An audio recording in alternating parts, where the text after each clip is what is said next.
¿Se ve bien? Espero que sí. ¿Me escuchan bien? Espero que sí.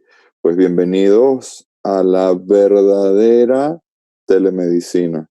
Esto que hemos estado haciendo hasta ahora, donde compartimos ideas por WhatsApp o por Instagram o por Facebook, la verdad es que es más la buena intención de tratar de ayudar a los pacientes que hacer una real y verdadera medicina, porque a través de esta herramienta nosotros vamos a tener la posibilidad de interactuar de manera correcta con exámenes, con imágenes, en fin, e inclusive, como decía David, la posibilidad de generar un informe que sirva como una herramienta de interacción con ustedes, con el propietario. Pero bueno, hablemos un poco de lo que me trae a mí a Timeless, además de la posibilidad de apoyarlos de manera real, concreta y eficiente con sus casos clínicos, y es básicamente el modelo de dolor crónico, que es cada vez más y más común en nuestra práctica, tanto para perros como para gatos.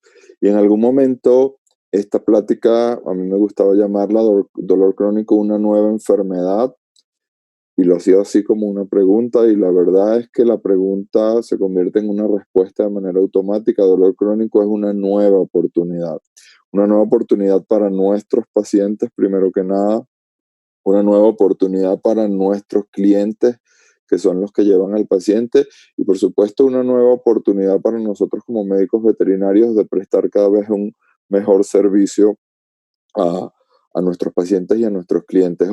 Hoy hablaba justamente hace un rato con el doctor Carlos Mucha, que forma parte de esta comunidad, seguramente con todos los temas de cardiología, y etcétera.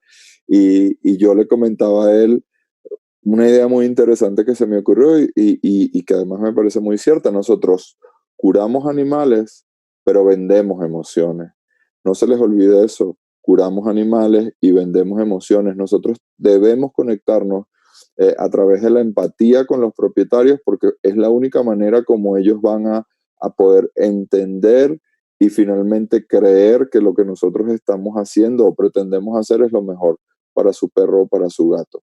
Así que cuando hablemos de dolor crónico, pues lo primero que tenemos que considerar es que el dolor es una enfermedad. Y ese concepto del dolor, enfermedad, de enfermedad, dolor, se lo debemos al doctor John Bonica. El doctor John Bonica es el fundador de la Asociación Internacional para el Estudio del Dolor. Y si quieren saber más de él, de su vida, de su historia, pueden entrar a la plataforma TED. Es una plataforma de enseñanza virtual donde en 20, 25 minutos no más, ustedes pueden escuchar y entender temas de diferentes cosas. Pero ahí está la historia, la maravillosa historia del doctor John Bonica, y ahí la pueden escuchar. Él fue el primero que dijo, el primero que dijo dentro del ámbito de la medicina, que el dolor ya no era un signo, que el dolor es una enfermedad. Es decir, que los pacientes están enfermos de dolor. Y una de las razones por las cuales el doctor Bonica lo hizo, y que además me permite conectarme a mí de manera empática con él, es que si ustedes ven esa historia en TED, van a darse cuenta que el doctor Bonica era un paciente con dolor crónico, sufría de enfermedad asociada a dolor crónico. Y a mí me pasa exactamente lo mismo. Yo en mi rodilla derecha tengo una prótesis en la rodilla, y desde el instante en el que me operaron y que me pusieron esa prótesis para mejorar mi calidad de vida, pues sí, tengo mayor estabilidad, etcétera, lo que tú quieras, pero me convirtieron en un paciente con dolor crónico. Así que esa es la manera empática como yo me conecto con mis pacientes, y también es la manera empática como yo me conecto con mis clientes. Ahora, muchas de las cosas nuevas que sabemos, las sabemos gracias, perdón, al trabajo de la doctora Kuhner y Herta, que hicieron una afirmación fundamental en el año 2017. Dice que el dolor crónico no es una simple continuación del dolor agudo. Durante muchísimo tiempo, nosotros asegurábamos que el dolor crónico era eso, una simple continuación del dolor agudo. hay algo de cierto en eso. Sí, hay modelos de dolor agudo que se convierten en dolor crónico cuando no se adaptan de manera correcta al sistema nervioso central, pero no es una condición sine qua non. Es decir, hay pacientes que no necesariamente tienen que vivir una condición de dolor agudo para convertirse en pacientes con dolor crónico. Y esto lo sabemos gracias a un trabajo maravilloso bueno, por supuesto, yo con muchísimo gusto a los que quieran se los puedo compartir para que lo lean completo, donde la doctora Kuhner y la doctora Herta, estas dos maravillosos médicos que están allí en la imagen para que las ubiquen gráficamente, eh, presentaron un trabajo donde hablaban de un fenómeno que se llama plasticidad estructural y reorganización del sistema nervioso central en los pacientes con dolor crónico. Y entre las maravillas que se explican en ese trabajo es cómo se reorganiza el sistema nervioso. El trabajo de ellas es básicamente en pacientes humanos, pero utilizando, extrapolando desde modelos animales, y por eso es, por supuesto, muy útil para lo que hacemos nosotros. ¿Cómo es capaz de reorganizarse el sistema nervioso central frente a los estímulos asociados a patologías que desencadenan dolor crónico? Y cómo esa reorganización del sistema nervioso central hace que este paciente, una vez que es diagnosticado con un modelo de dolor crónico, no sea el mismo. Y probablemente lo que estaba pasando hasta ahora es que nosotros estamos pretendiendo tratar a los pacientes como si fueran los mismos. Y ahora sabemos, gracias al trabajo de estas dos doctoras, que su sistema nervioso no es el mismo. Ahora, el doctor Stephen Fox, el doctor Fox sí es, digamos, déjame cambiar esto, ok.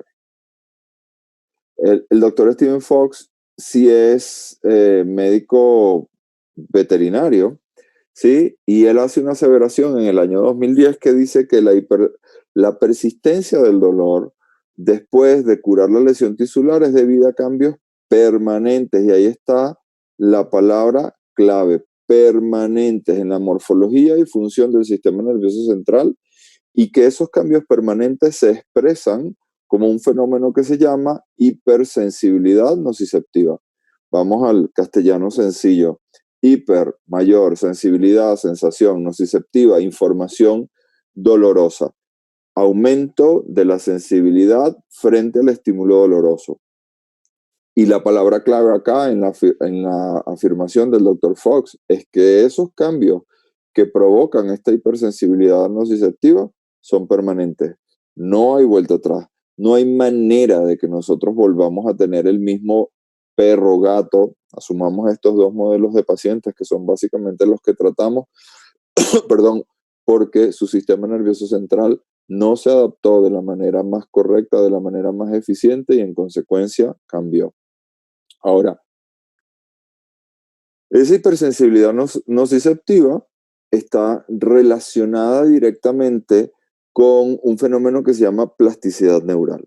La plasticidad neural es un fenómeno que solamente puede ocurrir en el sistema nervioso de todos los sistemas que nos conforman a nosotros y a nuestros pacientes: digestivo, reproductivo, cardiovascular, eh, urogenital, en fin, el que tú quieras.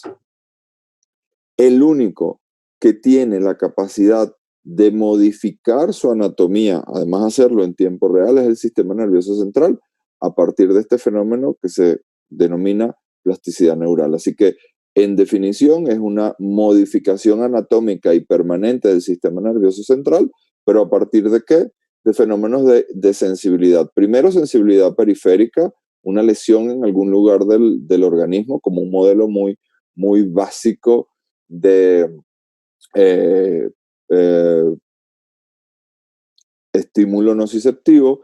Es que sorry el break, es que estoy viendo que están poniendo preguntas. Yo las preguntas las voy finalmente a abordar al final, si no les importa, y así le damos estructura a esto.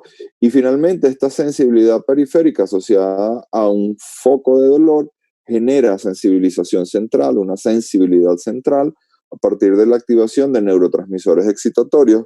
Hay muchos neurotransmisores excitatorios, cada día conocemos más neurotransmisores excitatorios, pero podemos hablar básicamente de glutamato, de bradicinina, de sustancia P, por ejemplo, que hacen que aumente el campo receptor, es decir, la lesión está en un lugar, pero aumenta la sensación alrededor del lugar de la lesión, inclusive llegándose a generar una respuesta muy, muy común en modelos de dolor crónico que se llama alodinia.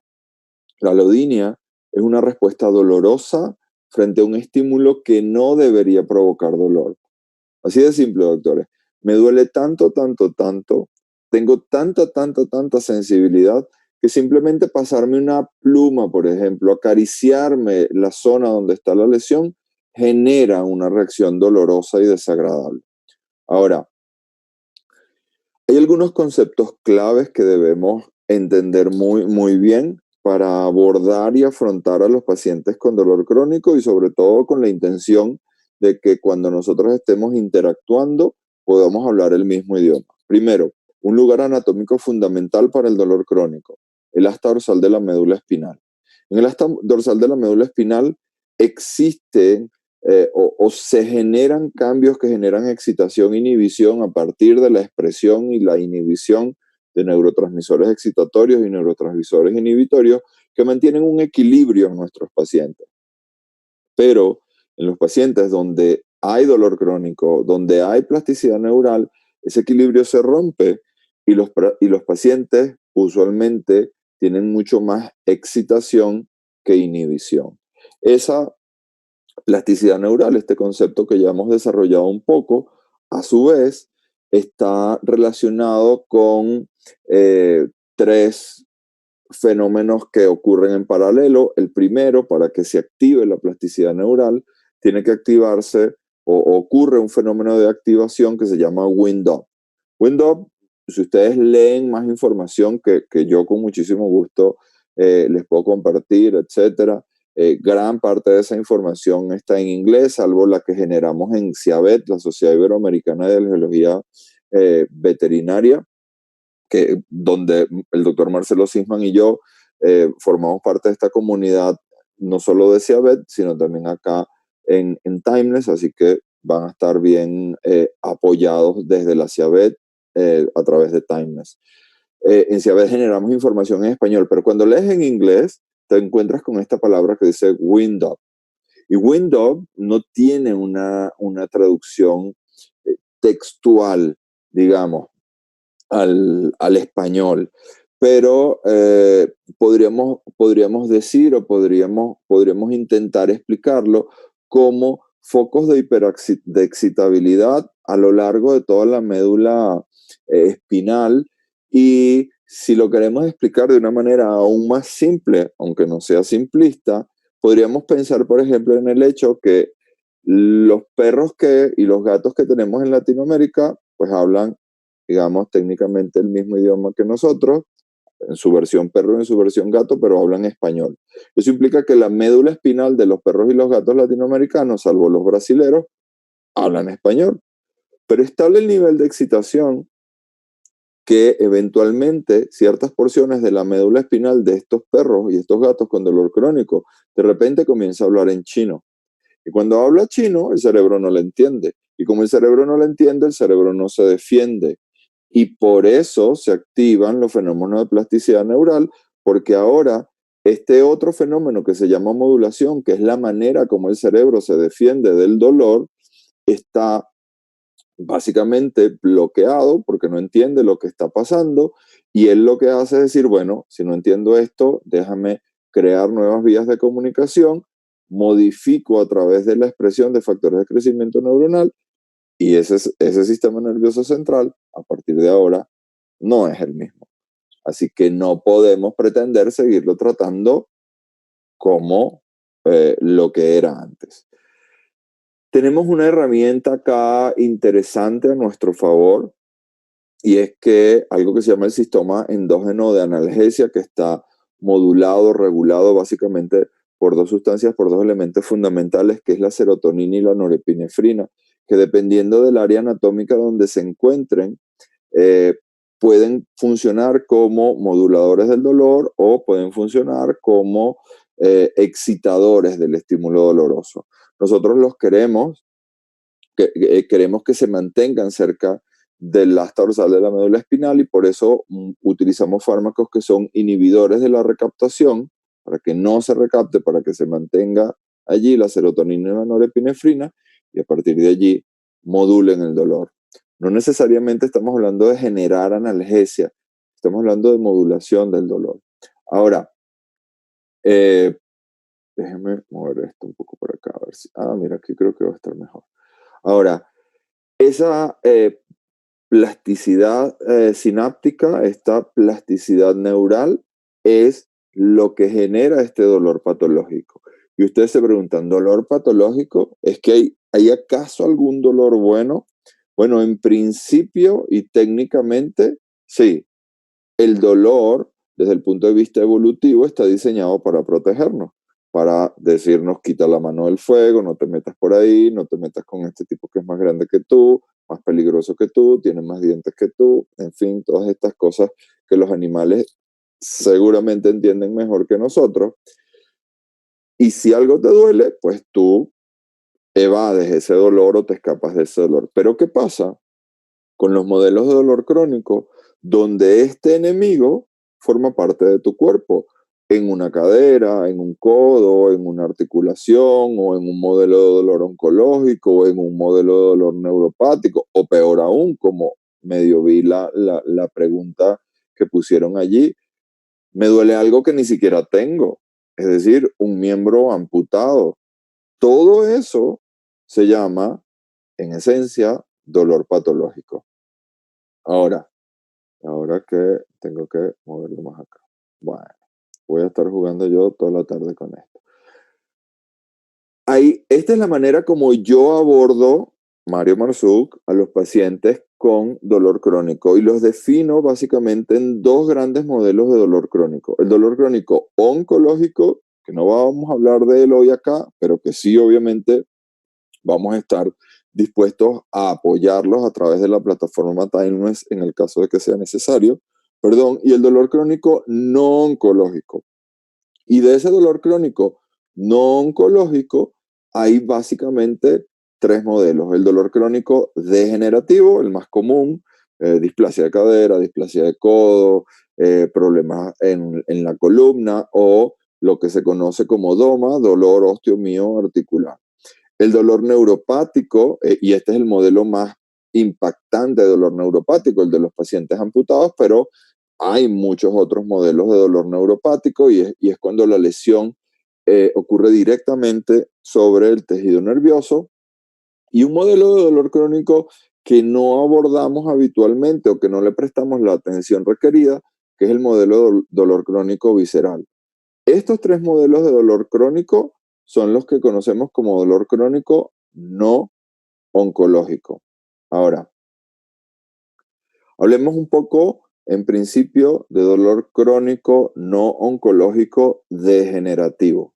El doctor Brian Bale en el año 2009 trae una idea o demuestra una idea que es fundamental en la medicina veterinaria y es el hecho que una condición degenerativa de cualquier articulación que en nosotros los humanos puede tomar años desarrollarse, en nuestros pacientes caninos se desarrolla en pocas semanas. Es decir, que a nosotros se nos degenera una articulación, salvo que hayamos tenido un traumatismo, etcétera, poco probable, pero de manera natural en nosotros ocurre en edades muy avanzadas, repito, salvo algunas excepciones, mientras que en nuestros pacientes veterinarios esto puede ocurrir desde siendo inclusive pacientes muy, muy jóvenes. Podemos tener pacientes con dolor crónico de 2 años, de 3 años, de 4 años. Ahora, piensa en una articulación y piensa en todos los focos de dolor que pueda haber en una articulación. La cápsula, los ligamentos, los meniscos, el cartílago, el hueso subcondral, el aumento de la presión dentro de la articulación, los tendones, la presencia de osteofitos, la calidad del líquido sinovial, en fin. En una sola articulación hay muchos elementos que pueden generar dolor y que pueden generar plasticidad neural y en consecuencia convertir a este paciente en un paciente con dolor crónico. Ahora, ese dolor degenerativo osteoarticular, pues obviamente tiene cambios estructurales por presencia de condrofitos, de osteofitos, por aumento de la presión dentro de la articulación. También hay, obviamente, alteraciones bioquímicas, ciclooxigenasa, lipoxigenasa, prostaglandinas, leucotrieno, la activación de los mecanismos periféricos y centrales, lo que hablamos hace algunos minutos, Windop, Palodini, en fin, pero algo que se nos está quedando por fuera y que para mí es muy, muy importante cuando atiendo, digamos, de manera física a pacientes con modelos de dolor crónico, son los mecanismos cognitivos individuales propios de cada paciente. Y eso, en medicina evolutiva y en medicina veterinaria, se llama estoicismo. El estoicismo no es otra cosa que una herramienta de distracción. Yo creo, y otra vez, Mario Marzuk, de manera individual, aunque sé que hay muchos colegas que comparten esta idea conmigo, esta idea de que hay pacientes que les duele más o les duele menos, aunque hoy en día hay mucha evidencia muy interesante acerca de eso y que seguramente en algún momento compartiremos información, pero todos los pacientes en mayor o menor medida son estoicos porque al fin y al cabo, a pesar de que los llamemos como con nombres de personas, los vistamos de personas, los pongamos a dormir en una cama de personas o que inclusive les demos comida de personas, ellos evolutivamente son perros y gatos. Y frente al estímulo correcto, frente al miedo correcto, frente al estrés correcto, se van a comportar como perros y como gatos. Y el estoicismo es esa herramienta de distracción. Yo paso de ser un veterinario para convertirme en un depredador. Y frente a un depredador, no puedo claudicar. ¿Y cuántos de tus pacientes el propietario te dice, doctor, pero si cojeaba hasta que llegó a la clínica, ahora hasta mueve la colita? ¿Será que ya no le duele? Ah, sí le duele, seguro que le duele. Lo único que está haciendo es tratando de distraerme. Y no podemos confiar en eso. Ahora, el manejo, los objetivos del manejo del dolor crónico degenerativo, ojo, degenerativo, o que es básicamente del que estamos hablando en este momento, tiene que ver con unas estructuras anatómicas fundamentales que son los nociceptores. Estamos llenos de nociceptores.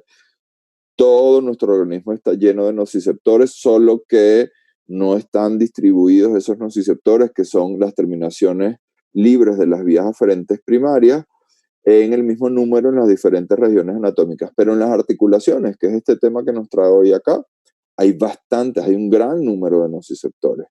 Estas vías aferentes primarias llevan la información que traducen los nociceptores hasta el asta dorsal de la médula espinal.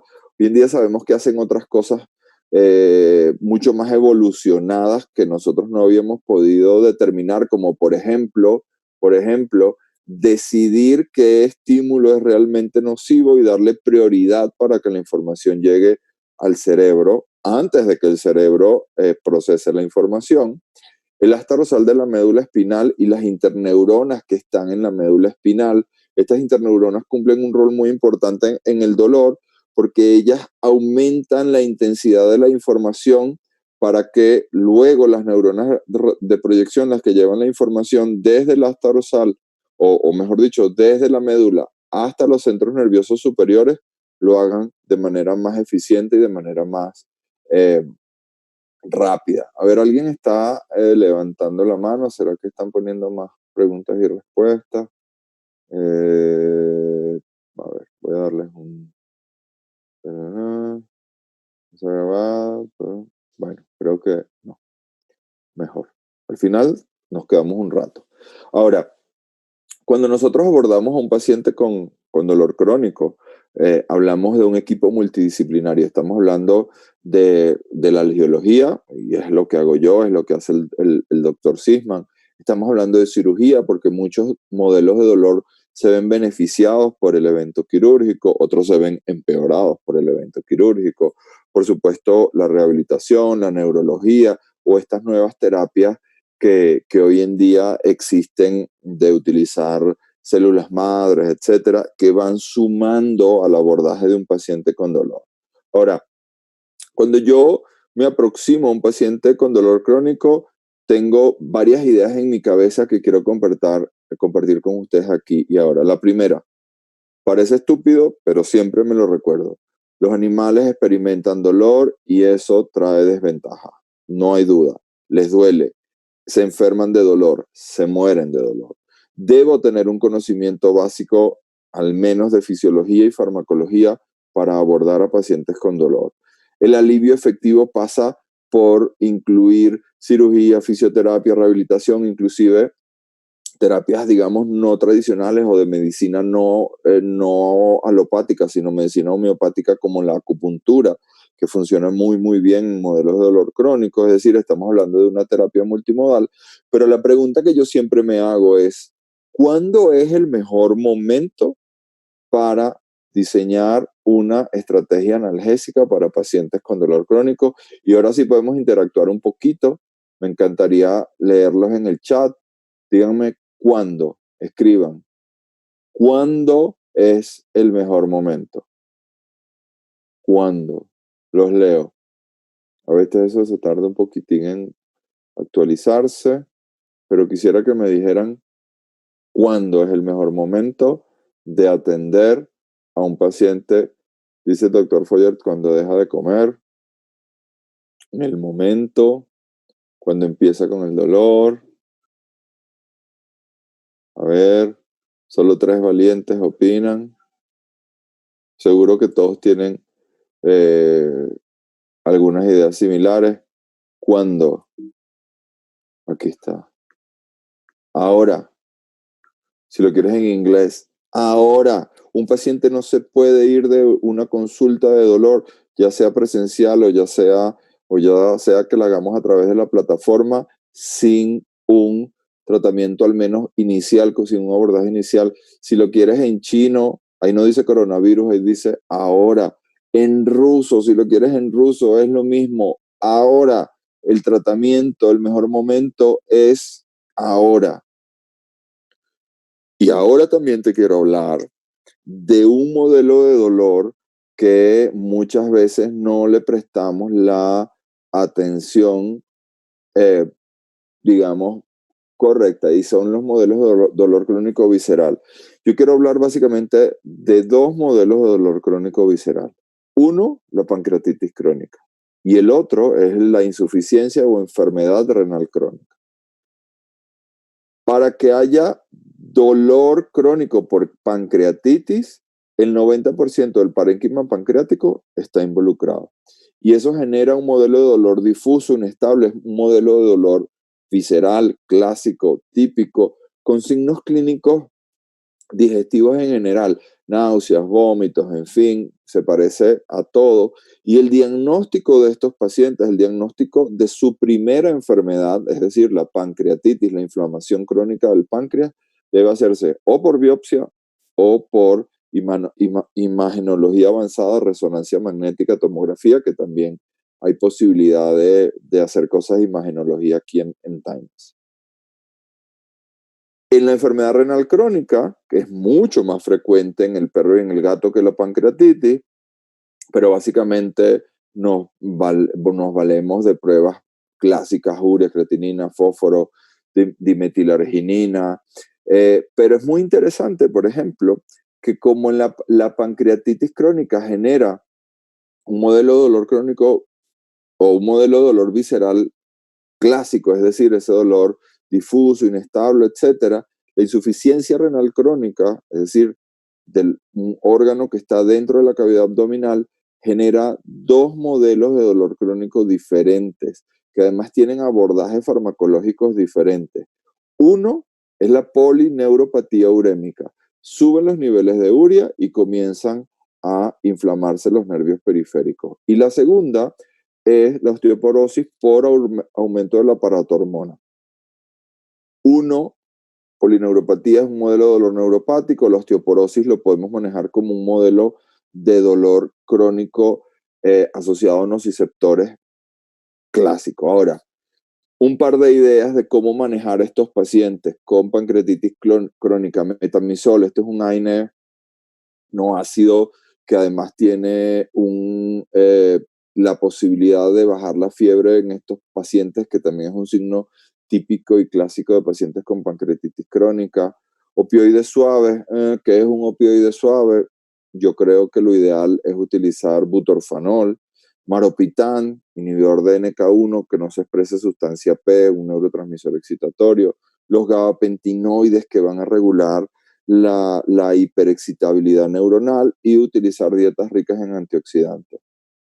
En el caso de los pacientes con enfermedad renal crónica, insuficiencia renal crónica, los AINES, hoy en día volvemos a usar AINES, pero la evidencia dice que ni el carprofen ni el firocoxib son los ideales. Ahorita vamos a ver cuál podría ser la opción.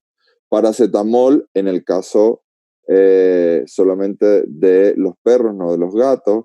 Buprenorfina, yo sigo, a pesar de la que evidencia dice buprenorfina, mi experiencia clínica dice que es mejor el butorfanol, gabapentinoides y por supuesto vitaminas del grupo B para modular o regular esa neuropatía urémica. Ahora, tenemos un menú analgésico para manejar a estos pacientes. Opioides, opioidérgicos minominérgicos, reguladores de la membrana celular, antagonistas NMDA, GABAnérgicos, antidepresivos, psicomoduladores, drogas adyuvantes como los nutracéuticos. La lista es larguísima, pero no todos los fármacos sirven para todos los modelos de dolor, no todos los fármacos sirven para todos los pacientes. Ahora, hay un fármaco que podríamos considerar la piedra angular, al menos del modelo de dolor crónico degenerativo, y son los AINES. Los AINES, que lo que nosotros buscamos es que sean selectivos, específicos y preferentes sobre la concentración inhibitoria de ciclooxigenasa 1 sobre ciclooxigenasa 2. ¿Qué queremos que inhiban? ¿COX-1 o COX-2? Los estoy leyendo, aunque no lo crean. Los leo. ¿Qué queremos un AINES que inhiba? ¿COX-1 o COX-2, COX-2, COX-2, COX-2, COX-2? Eso. Muy bien. El tema es que no todos tienen la capacidad de inhibir de manera selectiva, específica y preferente la ciclooxigenasa 2. Hay un paper, hay una evidencia muy interesante, el que quiera yo se las comparto, donde habla de los AINES de la familia de los COXIB y cómo inclusive se puede llegar a calcular esa concentración inhibitoria de COX-1 y COX-2 y poder de una manera eficiente poder escoger el fármaco correcto para mi paciente. ¿Qué diferencia en gran medida a los AINES? Pues básicamente su efecto conformacional, su conformación bioquímica y cómo ellos inhiben a partir de allí, de manera, como habíamos dicho antes, selectiva, específica y preferente, a la ciclooxigenasa 1, la ciclooxigenasa 2. Ahora, durante mucho tiempo se habló de ciclooxigenasa 3. Hoy en día sabemos que la ciclooxigenasa 3 no es otra cosa que un tipo de ciclooxigenasa 2, ¿ok?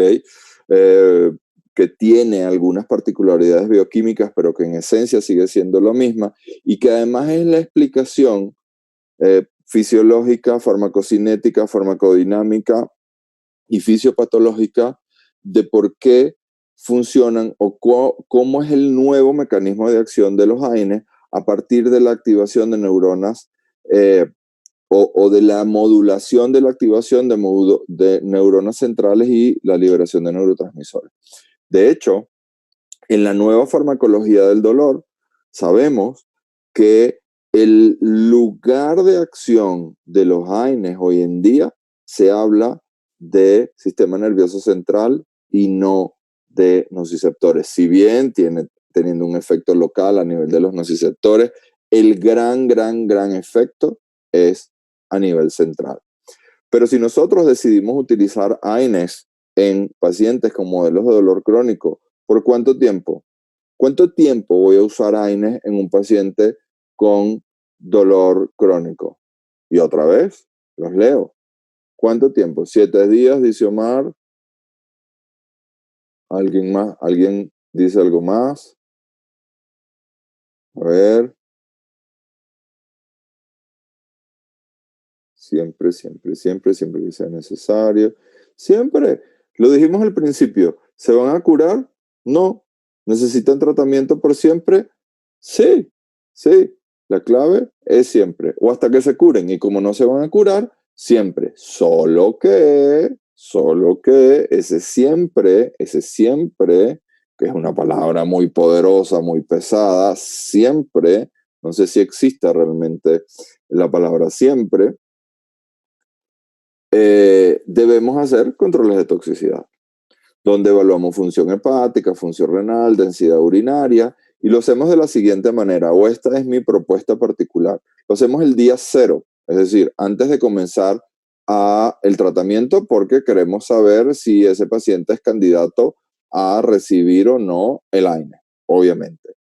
Después, perdón, el día 7 y después, cada 30 días en el caso de los perros y cada 21 días en el caso de los gatos que están en tratamientos con AINES de manera prolongada en el tiempo.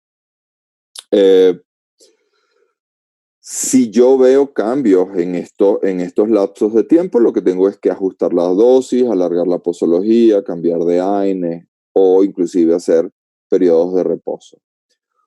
Otros fármacos que forman parte de este menú analgésico, pues obviamente son los opioides, con todas las limitaciones que tienen los opioides. Por ejemplo, hoy en día, cuando consideramos opioides en pacientes con modelos de dolor crónico oncológico, ya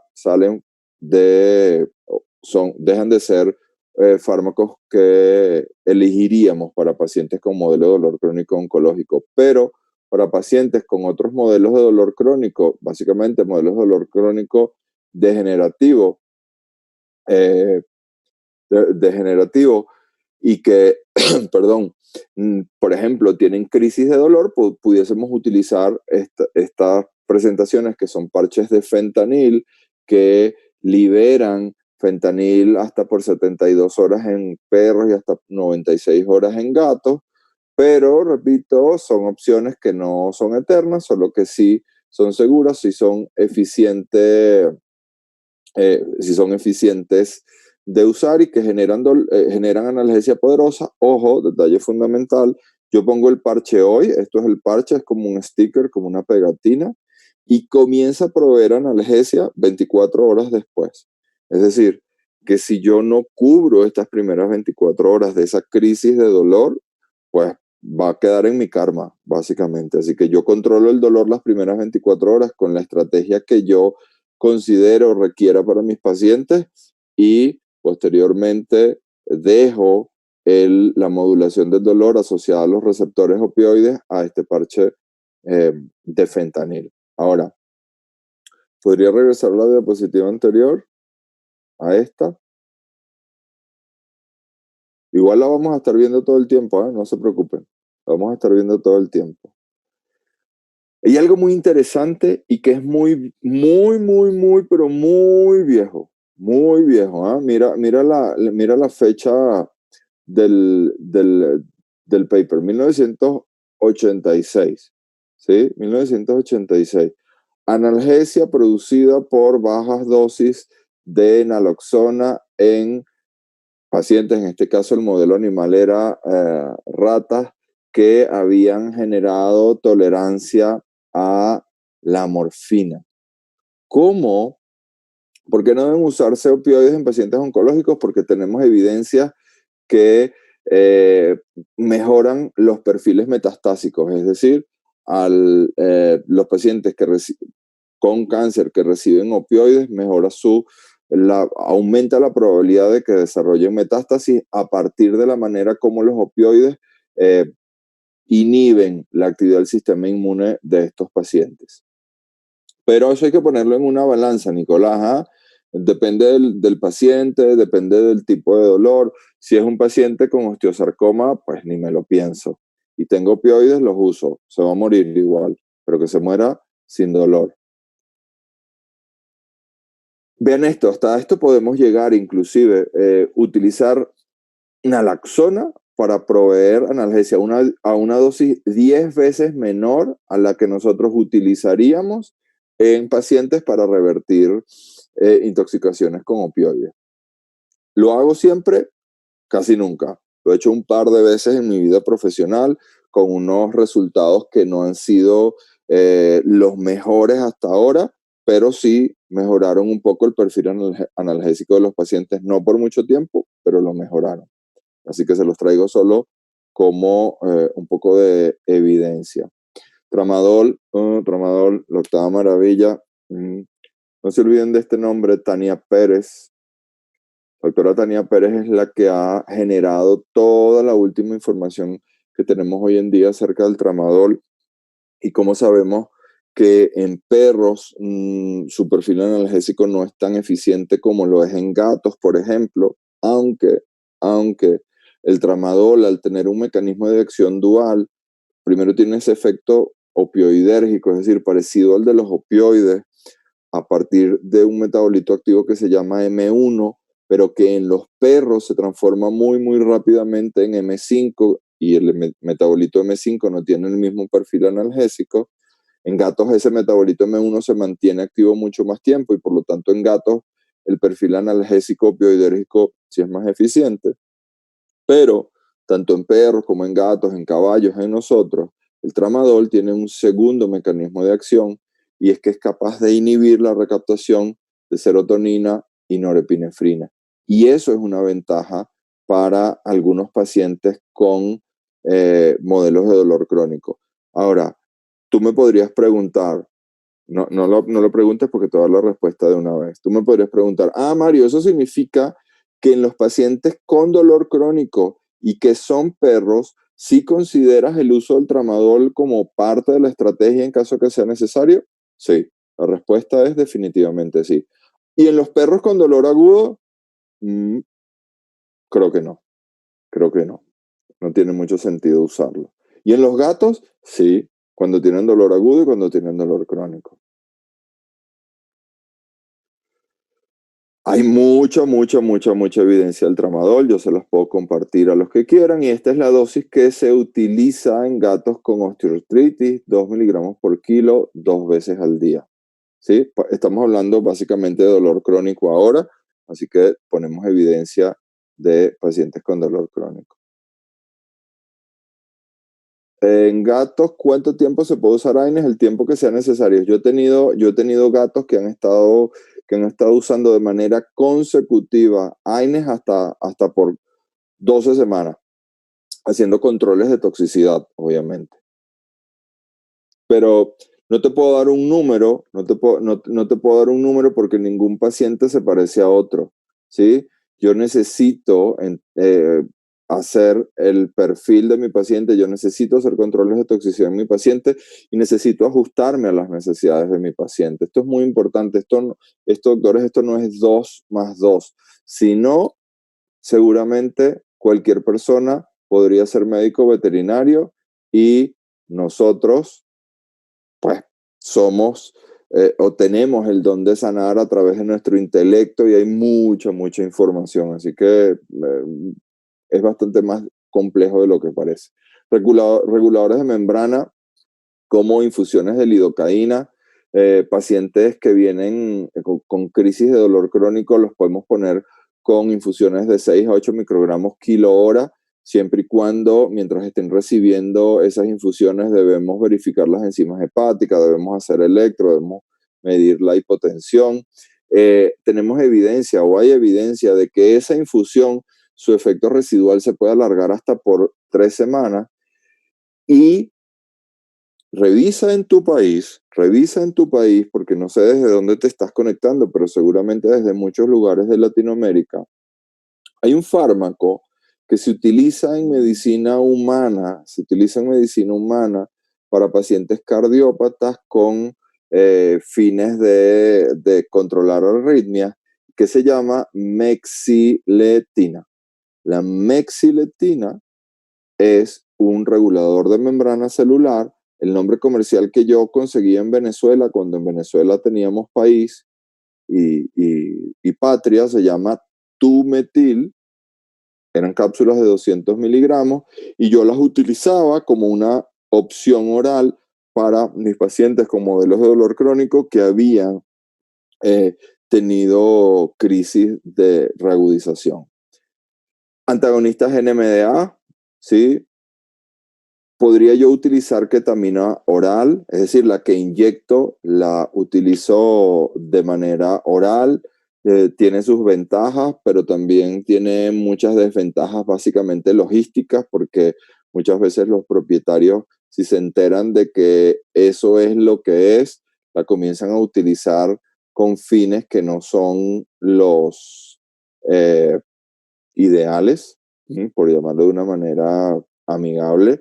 Así que optamos por otros antagonistas NMDA como la amantadina o el dextrometorfano, amantadina o dextrometorfano.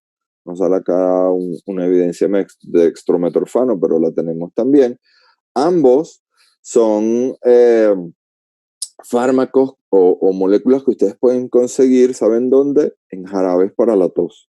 La próxima vez que vayan a la farmacia, y estas farmacias donde tú tienes acceso a los jarabes para la tos que son de venta libre, revisa y vas a ver que algunos tienen amantadina y algunos tienen dextrometorfano.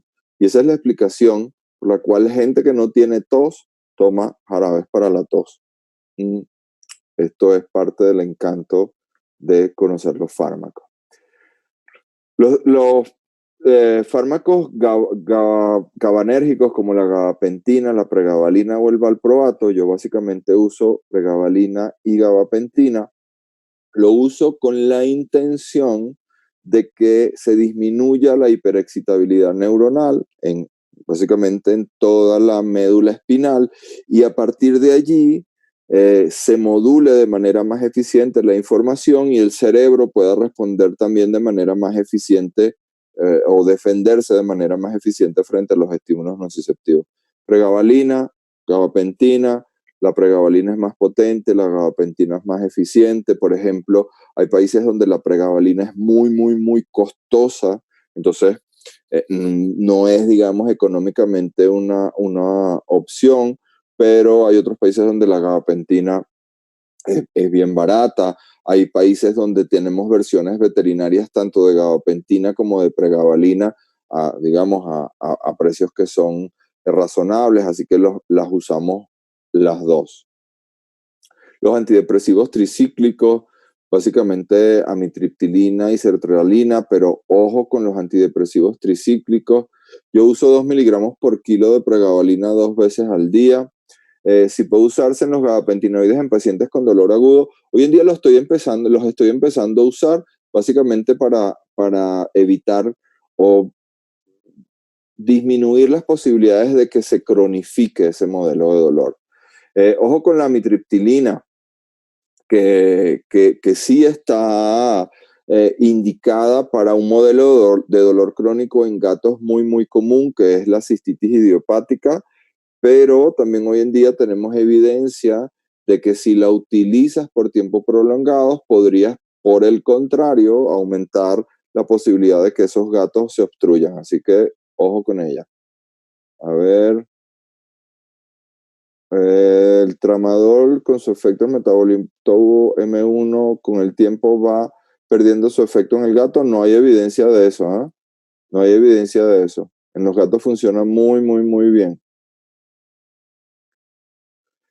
Psicomoduladores como la clorpromacina o la cepromacina, hay una relación, ninguno de estos fármacos es analgésico per se, pero si yo puedo regular el estrés en mis pacientes, y esta es una manera de hacerlo farmacológicamente, estamos hablando de microdosis, 0,01 ml, 0,01 ml por kilo y además por la vía transmucosal, por la nariz, no inyectada, donde el perfil hemodinámico o del efecto hemodinámico es mucho menor, es decir, se ponen menos hipotensos, etcétera. Pero también puedo modificar su comportamiento, puedo modificar su comportamiento, hacer que se estresen menos, y si se estresan menos, también les duele menos, por esa relación directa que hay entre el estrés, el miedo, el dolor. Y si no, piensa en ti. Sí, los opioides ni en perros ni en gatos. oncológicos, ojo, oncológicos, como primera elección, ojo, ojo, 2 más 2 no es 4. Por eso la idea de estos encuentros donde muchas mentes, estos más de, no sé cuántos estamos aquí, más de 300 personas conectadas, estemos intercambiando ideas y emociones. A ver, drogas adyuvantes como la glucosamina, el condroitin, en fin, que dan soporte articular. La elección de qué fármaco o de qué marca o de qué laboratorio, en fin, lo que tú quieras, va a depender de la calidad, de la cantidad y de la combinación de los elementos que promuevan la estructura, la recuperación de la estructura del cartílago y que retarden la degeneración articular. Así que ojo con eso. Hay muchas, muchas marcas, pero fíjate en la cantidad, fíjate en la calidad, fíjate en el origen de esto. Evidencia desde hace muchísimo tiempo, pero va a pasar algo muy interesante con tus pacientes con dolor crónico. Y es que vamos a hacer un tan buen trabajo juntos que se van a empezar a sentir mejor. Y cuando se empiecen a sentir mejor, una de las cosas una de las cosas que ocurre es que el propietario va a decir, este veterinario me dijo que no se iba a curar y mira, todo lo contrario, ahora lo veo de lujo. ¿Sabes qué? Bobby, el perro se llama Bobby, vámonos a la playa, vámonos a la montaña, vámonos al parque y vamos a jugar lo que no habíamos estado jugando en esta semana. ¿Y qué ocurre? El paciente se reagudiza. Un paciente con dolor crónico se reagudiza. Y esta zona gris, en este caso azul, porque son los colores que leí para la presentación, pero esta zona de transición entre dolor agudo y dolor crónico, este cerebro que ya había entendido que estaba viviendo una condición de dolor crónico, pero ahora se reagudiza y ahora no sabe cómo manejar esto, si como dolor agudo o como dolor crónico, llega a desarrollar un fenómeno de dolor central, de estimulación central que genera dolor y que hasta ahora el único fármaco o el fármaco más eficiente para sacar a los pacientes de esa zona gris, de esa zona de transición, es el paracetamol, el acetaminofén. Lo uso para pacientes, una de las maneras como lo uso es pacientes con dolor crónico reagudizado. Ojo, solo perros, exclusivamente perros. No lo puede usar en gatos a menos que quiera provocarle la eutanasia al gato. Y la manera como lo uso es que quito el tratamiento previo, lo que había hecho con AINES, con gabapentinoides, con todo lo que estaba usando, y los pongo durante 5 días nada más, con 10 miligramos por kilo, 2 veces al día de paracetamol. De hecho, el paracetamol es un fármaco al que muchos colegas y muchas personas le tienen más que respeto, inclusive le llegan a tener miedo. Yo los quiero invitar mañana, viernes, en mi cuenta de Instagram, al final se las voy a compartir. Vamos a estar hablando algunas ideas acerca del paracetamol. ¿Es un ángel o es un demonio? ¿Qué tenemos nosotros en nuestras manos? ¿Funcionará o no funcionará?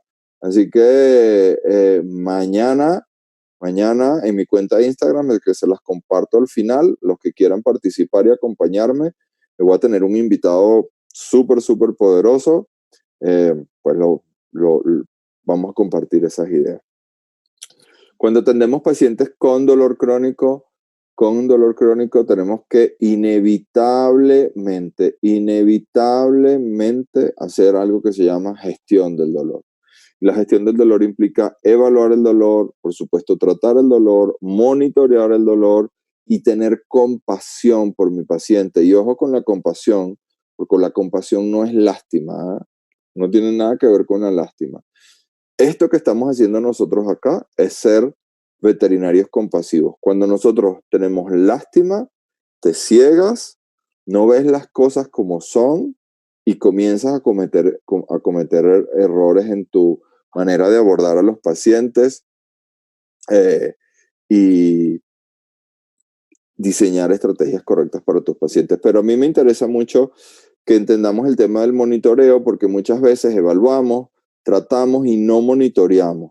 Yo quiero mostrarles un aparato, esto es un monitor de actividad parasimpática que yo utilizo habitualmente en mi trabajo de clínica del dolor para monitorear, repito, la relación entre el sistema nervioso autónomo, simpático y parasimpático de los pacientes adoloridos, y a partir de allí yo diseñar estrategias analgésicas a la medida, además poder evaluar la respuesta de mis pacientes a las estrategias analgésicas que yo les diseño, y tener sobre todo frente al propietario algo que es muy, muy útil, una herramienta visual para que él vea cómo está evolucionando su perro o su gato.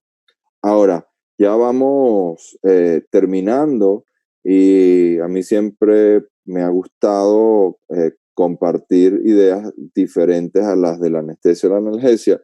Esto es un dibujo de Van Gogh que lo llamó Dolor, así se llama Dolor. Y es una representación de una mujer embarazada de 32 años, ahí está la historia, conocida, que la conocían como Zien, y que es para Van Gogh la representación del dolor. ¿Por qué yo pongo esta imagen acá? Básicamente por lo siguiente. Si Vincent Van Gogh, que no era veterinario, que mucha gente decía que estaba loco porque se cortó una oreja para poder pintárselo, entendía que el dolor existía y que producía daños y que tenía consecuencias, ¿cómo no lo vamos a hacer nosotros, que hemos estudiado para esto, que nos hemos entrenado para esto, eh, que nosotros nos hemos preparado para esto? ¿Sí? Ojo con eso. Yo aquí les dejo, doctores, mi cuenta de Instagram, @mario.marzuc, mi número de teléfono por si quieren que les comparta algo del material que estuvimos mostrando acá, o mi correo electrónico. Prefiero que lo hagamos por el correo electrónico. Me escriben al correo electrónico y yo les comparto el paper que ustedes quisieran leer. Porque la idea es que a partir de ahora y de esta posibilidad que nos da Timeless, nosotros nos mantengamos conectados, porque la interacción es la nueva educación y la interacción es la nueva posibilidad de nosotros darle a nuestros pacientes calidad de vida. Por eso esta herramienta, por esto este encuentro, por esto esta posibilidad para nosotros. Veo aquí algunas preguntas. Yo para pacientes con dolor crónico, yo particularmente en principio uso la escala de Helsinki, ¿sí? Para evaluar dolor crónico, que es lo que nosotros estamos evaluando ahora. La evidencia de AINES en perros con enfermedad renal crónica, la evidencia está en gatos, pero no hay ninguna razón, no sé, creo, dice, lo único que puedo leer es Jos, así que no sé si es José, Josefa, o yo te voy a llamar Jos, ¿sí? Por la cual no podamos usarla también en perros. Básicamente a los perros también les duele. ¿Ok? Yo les dejo entonces ahí con muchísimo gusto mis redes, las maneras de mantenernos en contacto. Los invito mañana a esta misma hora, 6 de la tarde, 18 horas de Ciudad de México, para que escuchen algunas ideas y emociones acerca del acetaminofén. ¿Es un ángel o es un demonio? No conozco Traumel, no lo uso, nunca lo he usado, pero parto de un principio: mientras no haga daño, bienvenido sea. Gracias a todos ustedes y sobre todo gracias a Timeless por darnos esta nueva oportunidad de interactuar y de permitirnos hacer la verdadera, la real telemedicina. Así que gracias a todos. Muchas gracias, doctor. Igualmente les comento, pueden encontrar al doctor Mario Marzuc en Timeless, le pueden hacer llegar todos sus casos, todas sus preguntas, se pueden hacer a través de lo que vendría siendo la plataforma. Les agradecemos mucho haberse conectado y todo el tiempo dedicado, doctor. un enorme gusto tenerlo como siempre aquí con nosotros. Que tengan todos una excelente tarde, un excelente fin de semana. Vale, gracias. Cuídense, por favor. Hasta luego.